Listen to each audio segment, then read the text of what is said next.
يا رحمة للعالمين يا محمد.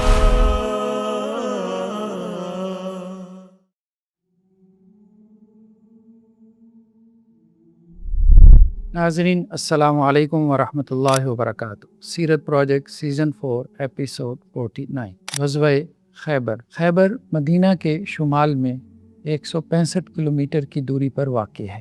یہاں فلسطین سے جلا وطن یہودی آباد تھے. آج بھی یہودی کھنڈرات میلوں تک پھیلے ہوئے ہیں.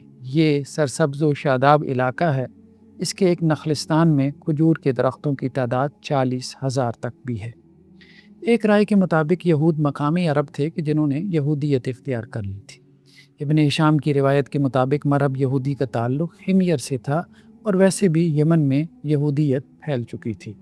دوسری رائے کے مطابق یہود یہاں موسیٰ علیہ السلام کے زمانے میں آ کر آباد ہوئے اور ان کی عمالقہ سے جنگ ہوئی، جس کے نتیجے میں انہوں نے یثرب اور خیبر کو فتح کیا.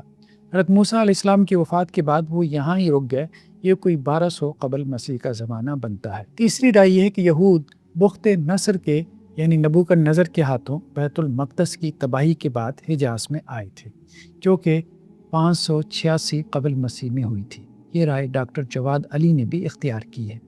چوتھی رائے کے مطابق یہود 70 عیسوی میں ٹائٹس رومی کے حملوں کے بعد خیبر آئے. پانچویں رائے یہ ہے کہ یہ کسی جنگ کے نتیجے میں نہیں بلکہ تورات میں موجود آخری نبی کی صفات کی تلاش میں یہاں پہنچے تھے. کہ تورات میں یہ لکھا تھا کہ آخری نبی کا مقام ہجرت کھجوروں کی سرزمین میں ہوگا، جو 2 سیاہ پتھروں والے علاقے کے مابین ہوگی. ان میں سے بعد نے یثرب، بعد نے خیبر اور بعد نے تیماء میں ڈیرا ڈال لیا. 4 ہجری تک خیبر کے یہود نے اپنے آپ کو مدینہ کے یہودیوں کے معاملات سے علیحدہ رکھا تھا. مدینہ میں یہودیوں کا قبیلہ بنو نذیر کافی مالدار اور اثر و رسوخ کا مالک تھا. یہ حضرت ہارون علیہ السلام کی نسل سے ہونے کے سبب فخر میں بھی مبتلا تھا.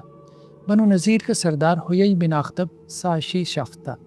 جنگ بدر کے بعد یہودی قبیلہ بنو قینقاع اپنی بدعہدی کی وجہ سے مدینہ سے شام جلا وطن کیا گیا، اور غزوہ احد کے بعد بنو نذیر کی بدعہدی ان کے مدینہ سے جلا وطن ہونے کا سبب بنی، تو یہ خیبر میں آباد ہو گئے. بنو نذیر کے سرداروں میں سے حیی بن اخطب، کنانہ بن ربیع اور سلام بن ابی الحقیق نے سازشیں شروع کر دیں اور جنگ احزاب کی صورت 5 ہجری میں 10,000 مشرکین عرب کا لشکر مدینہ پر چڑھا لائے. صلح حدیبیہ سے واپسی پر آپ علیہ السلام کو وعدکم اللہ مغانم کثیرۃ تأخذونہا اور وَأَثَابَهُمْ فَتْحًا قَرِيبًا کے الفاظ سے خیبر کی فتح کی خوشخبری سنائی گئی.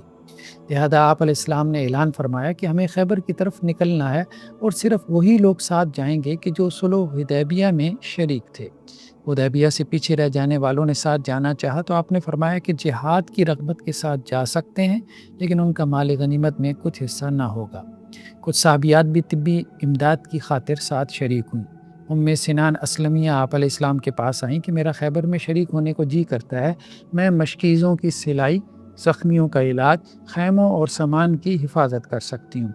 آپ علیہ السلام نے فرمایا کہ تمہارے علاوہ بھی کچھ خواتین نے اجازت مانگی ہے، تو میں نے اجازت دے دی. اس غزوہ میں کوئی 20 کے قریب خواتین شامل تھیں. غزوہ خیبر تک مدینہ میں کچھ یہود موجود تھے کہ جنہوں نے بدعہدی نہ کی تھی. انہوں نے جب خیبر کی مہم کے بارے سنا تو بے چین ہو گئے. یہ یہودی مالدار تھے اور عموماً مسلمان ان کے مقروض ہوتے تھے. انہوں نے مسلمانوں پر دباؤ ڈالنا شروع کر دیا کہ ہمارا قرض ادا کریں، اور مقصود یہ تھا کہ کم سے کم مسلمان خیبر کی جنگ میں شامل ہوں.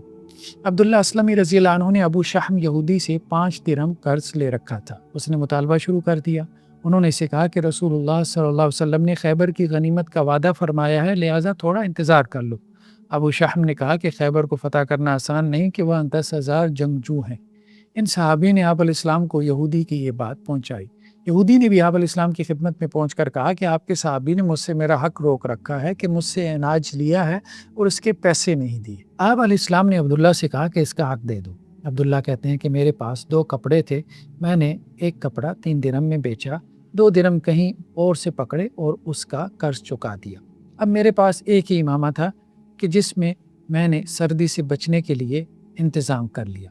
میرے دوست سلمہ بن اسلم نے مجھے اپنا ایک کپڑا دے دیا. اس طرح 2 کپڑوں میں میں نے غزوہ خیبر میں شرکت کی. خیبر کی غنیمت میں میرے حصے میں ایک عورت آئی جو ابو شحم کی قرابت دار تھی.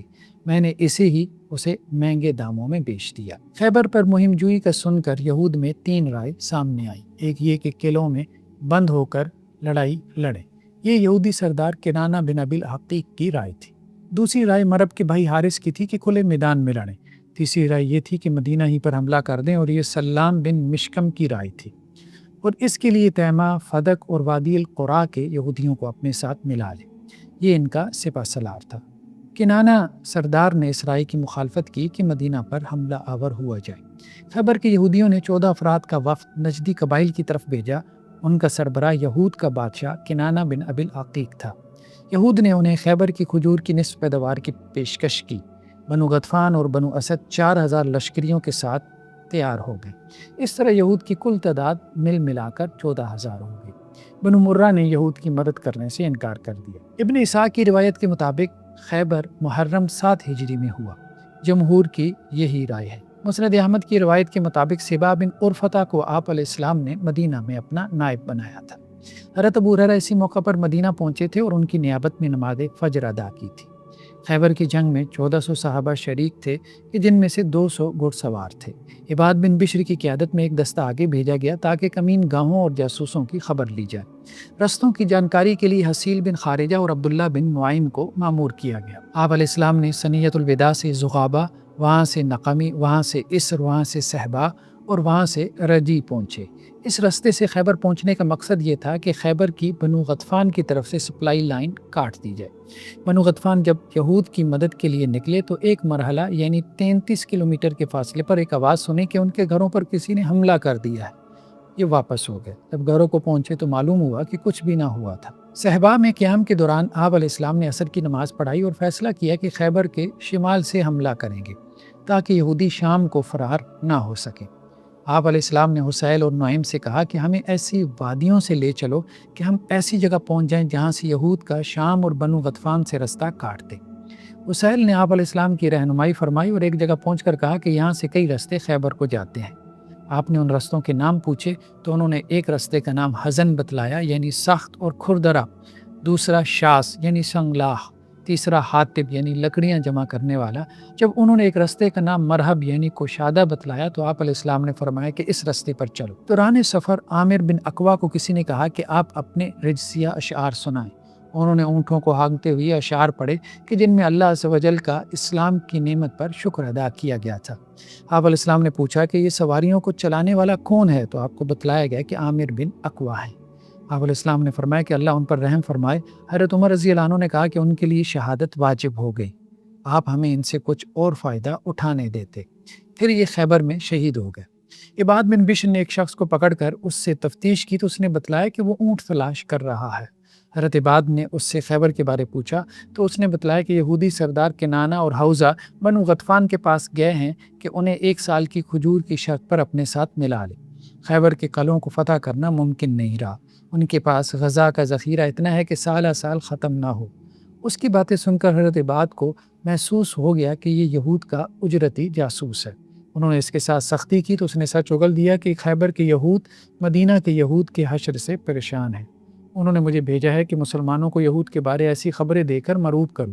وہ جاسوس آپ علیہ السلام کے سامنے پیش کیا گیا تو حضرت عمر رضی اللہ عنہ نے اسے قتل کرنا چاہا، لیکن عباد بن بشر نے کہا کہ میں نے اسے امان دے دی تھی۔ آپ علیہ السلام نے اسے رسی سے باندھنے کا حکم دیا۔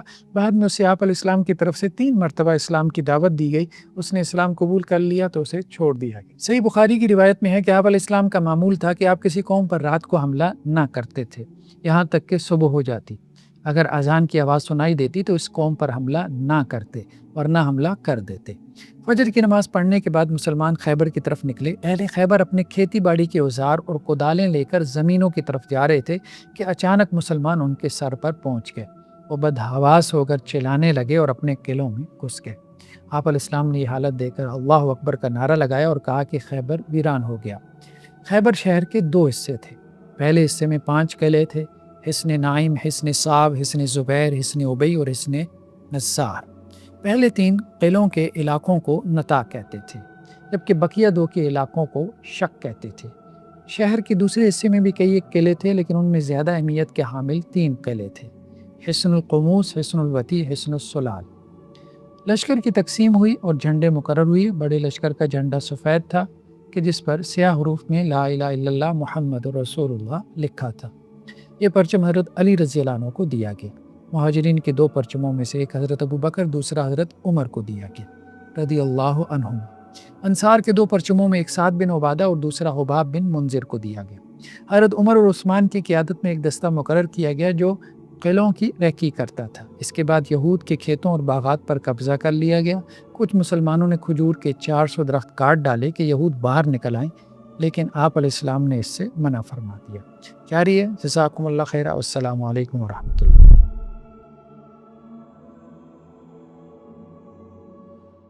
يا رحمة للعالمين يا محمد